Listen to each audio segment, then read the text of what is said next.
Basta uma palavra.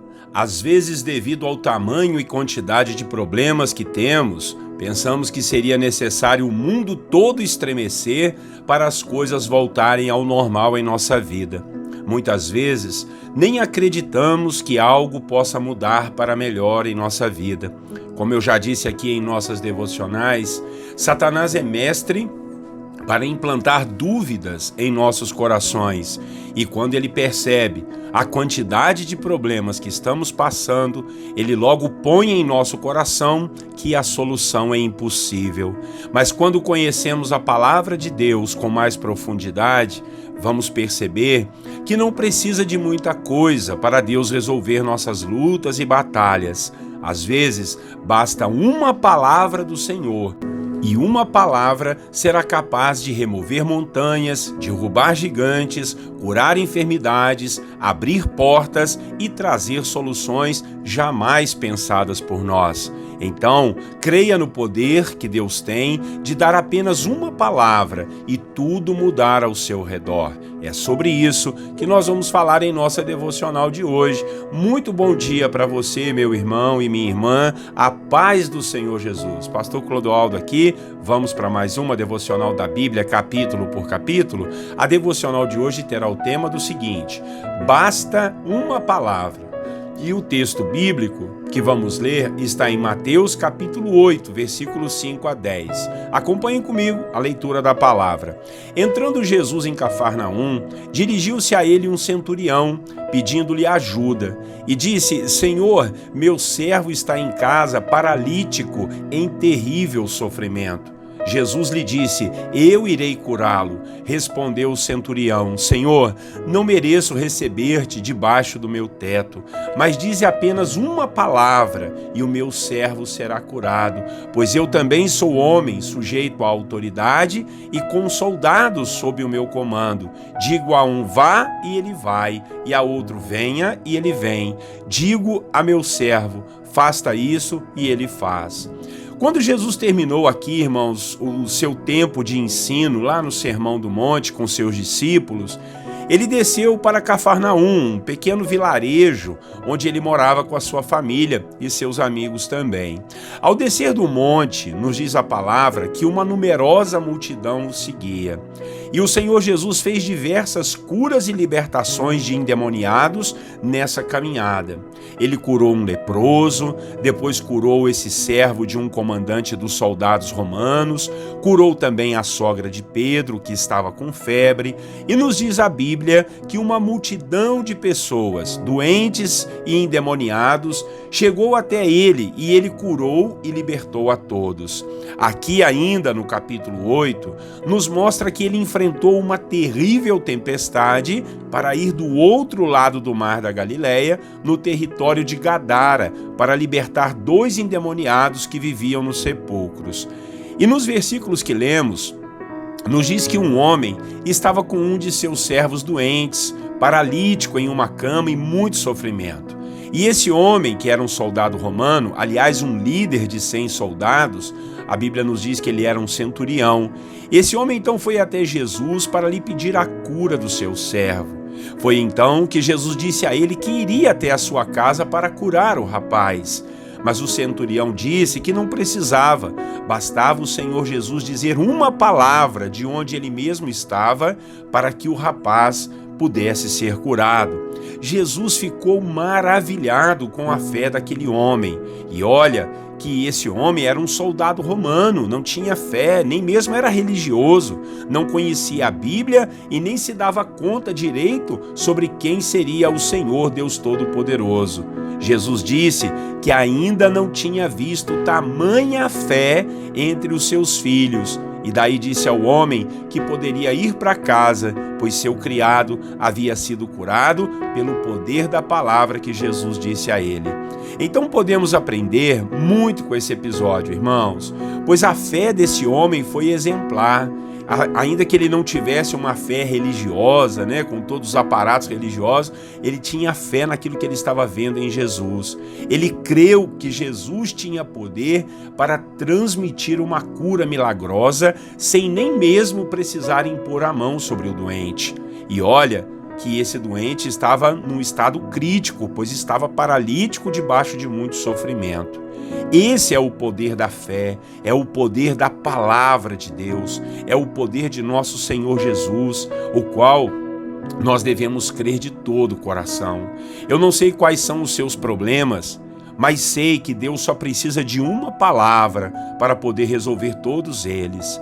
Muitas vezes pensamos que são necessárias tantas coisas acontecerem para recebermos um milagre ou uma graça de Deus. Muitas vezes pensamos que o mundo tem que girar ao nosso redor para que tudo venha a dar certo em nossa vida, quando na verdade o que estamos precisando às vezes é somente uma palavra do Senhor e tudo pode mudar.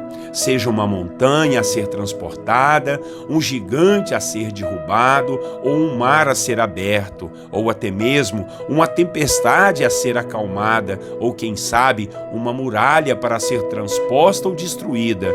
Tudo isso Deus pode fazer com apenas uma palavra. O que precisamos é crer e confiar que Ele é capaz de fazer esse sobrenatural. Amém? Basta uma palavra e que Deus dê essa palavra a todos os seus problemas, a todos os demônios que estão atormentando e atazanando a sua vida. Que Deus dê uma palavra para essa tempestade parar, para esse deserto se acabar na sua vida. Vamos orar e logo depois nós vamos colocar a nossa oração, as nossas petições diante de Deus. Orem comigo. Senhor nosso Deus e Pai, que palavra que aguça a nossa fé, meu Pai. Aquele homem, Deus, ainda que não fosse um religioso, ele teve muita fé quando viu o Senhor e disse a Ti, basta uma palavra Tua, oh meu Deus, para que o servo dele fosse curado. E o Senhor Jesus enviou essa palavra e o homem foi curado. Jesus, mande uma palavra para nós também, Pai. Mande uma palavra para curar, para libertar, para sarar, meu Deus, para que os problemas sejam resolvidos na vida dessa família, desse meu irmão e desta minha irmã. Aumenta a nossa fé, que nós tenhamos fé como esse centurião romano, meu Deus, teve. Ele disse, não precisa do Senhor ir na minha casa. Não que ele não quisesse o Senhor lá, mas ele sabia da autoridade que o Senhor poderia ter. E ele disse, mande uma palavra e o meu servo será curado. Senhor, assim nós queremos crer, assim nós queremos confiar no Senhor. Basta uma palavra Tua e essa muralha vai cair por terra. Basta uma palavra Tua e esse mar vai se abrir. Basta uma palavra Sua, meu Pai, e esse gigante cairá por terra. Em nome de Jesus que a gente creia assim, Pai. Em nome de Jesus nós já Te agradecemos pela vitória que o Senhor vai nos dar. E Pai, oramos a Ti e agora de uma maneira muito especial, colocamos as nossas petições diante do Senhor, oramos uns pelos outros e fazemos isso na autoridade do nome de Jesus. Agradecemos ao Senhor pela provisão, pela alegria, pedimos ao Senhor perdão pelos nossos pecados e faltas e, ó Deus, clamamos ao Senhor para que nossa vida seja restaurada. Oramos por aqueles que estão enfermos, adoentados no hospital ou em casa ou até mesmo trabalhando, Pai. Oramos pelas famílias, Senhor, entra na casa, entra na vida, mexe com a estrutura da vida dessa pessoa, meu Pai, para que, ó Deus, as tuas bênçãos ricas e abundantes possa ser sobre essa família, sobre a vida do meu irmão e da minha irmã. Abre as portas de emprego, as portas para um casamento saudável e feliz. Seja com esta mãe que está clamando por esse filho, pela sua salvação, pela restauração. Oro, Pai, por aqueles que estão pedindo paz, pedindo alegria. Tá tudo confuso, tudo virado de cabeça para baixo na vida do meu irmão, mas nós oramos uns pelos outros aqui, Pai. Abençoado seja o meu irmão, abençoada seja a minha irmã, que eles sejam felizes, sejam cheios da graça, do amor, do favor e da bondade do Senhor. Paizinho querido, oramos, ó Deus, pelos idosos, pelas crianças, pelos jovens, por aqueles que trabalham, trabalham, pelos empresários, por aqueles que estão passando dificuldades, meu Pai, financeiras, ainda que tenham seu trabalho, mas estão endividados, o salário não dá para comprar nada, Pai. Deus, parece que tudo some como se colocasse num saco furado. Que o Senhor, Deus, possa instruir, ajudar e orientar o teu filho e a tua filha a cuidar melhor das finanças para a honra e glória do teu nome. Senhor, oramos por aqueles que estão na obra do Senhor, fazendo a sua obra, trabalhando, honrando a Ti. Que a bênção do Senhor seja sobre esses pastores, os missionários, os servos, as ovelhas do teu rebanho, em nome de Jesus, Pai. Que todos sejam cheios da graça, do poder e da força do Senhor. Cada um de nós que tem acompanhado aqui as orações devocionais, sejam agraciados, sejam cheios do poder do Senhor, e que a tua palavra faça vez no coração do teu filho e da sua família, no nome de Jesus. Amém. Amém, meus irmãos. Deus seja louvado pela sua vida. Muito obrigado por estar em companhia conosco aí nesses dias que temos aprendido sobre o Novo Testamento, nas devocionais da Bíblia, capítulo por capítulo. 6 horas da manhã, todos os dias. Eu, o pastor Clodoaldo, e você aí, e juntos nós somos mais fortes para falarmos da palavra e orarmos uns pelos outros. Compartilhe essa palavra pelo YouTube, pelo Facebook, se inscreva nos nossos canais e dá o seu joinha aí, tá bom? Grande abraço, Deus te abençoe, tenham todos vocês um bom dia na paz do Senhor Jesus.